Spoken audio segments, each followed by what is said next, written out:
السلام عليكم ورحمة الله وبركاته. gurigan waa rinjiin iyo floor dhigtaan. Marka qaybtan waa dhulka hoose waa fadhiga halkan. Marka rinjigaas waa aad la mariyay maasha Allah, aad buu u qurux badan yahay.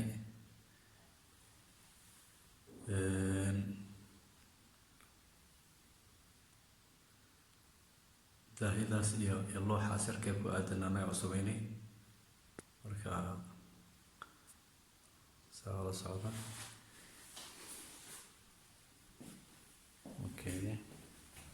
Marka shaqada way socotaa. Hadda wixii flooring hadda wixii ka dambe flooring kala dhismaynay ay jarjartan jibteeda insha Allah marka dhammaystiro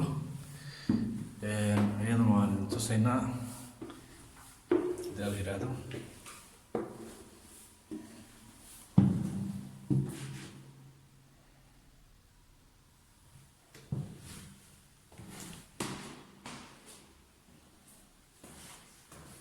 marka qolka jiifkaas kana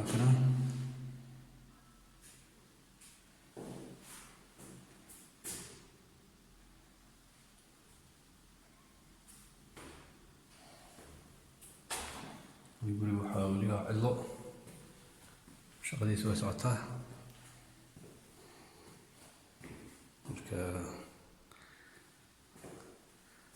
marka hadda waa empty, waxay tusay xogeen hadhow inaan tusno isagoo shaqadeeda la dhameeyey si aad u dareentaan.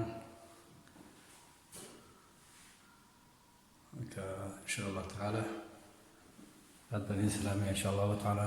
next page-ka kale waxaad daalacan doontaan insha Allah dhamaystirkiisa. marka hawdan la-aanna waxaan ka codsanayna insha Allah tacaala. Assalaamu calaykum waraxmatullahi wabarakaatu. السلام عليكم ورحمة الله وبركاته. سؤال محمد يقول لي معلومة هذا النمين وكذا ما شاء الله.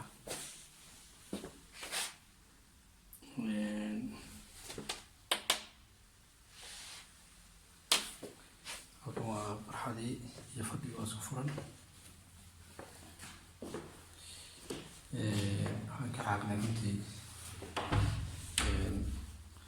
هاكش معايا قالوا لي storkaas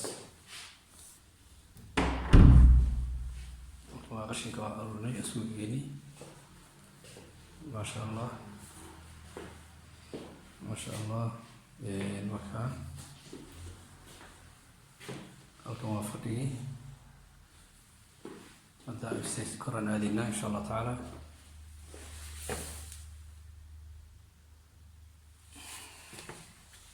halkan waa jaranjartii ما شاء الله. كان قرح بدنا على الوسبية في دورة قبلها سوري ممكن أسوق الله.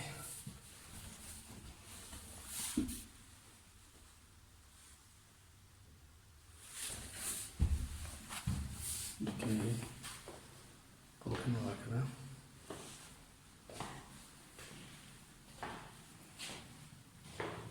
كان بروح يسأل لكن واضح حتى كره إلى 15 دقيقة يعني.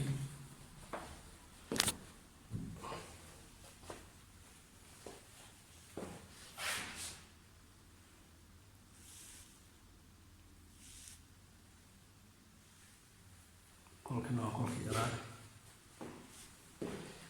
ما شاء الله.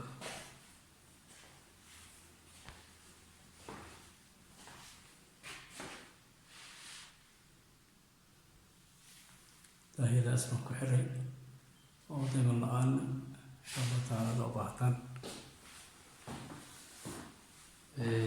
على كل حال شغل لما يسرون سوري سوى كورونا لا نوري لا نبي بذيك هسه قوة جرنجتي.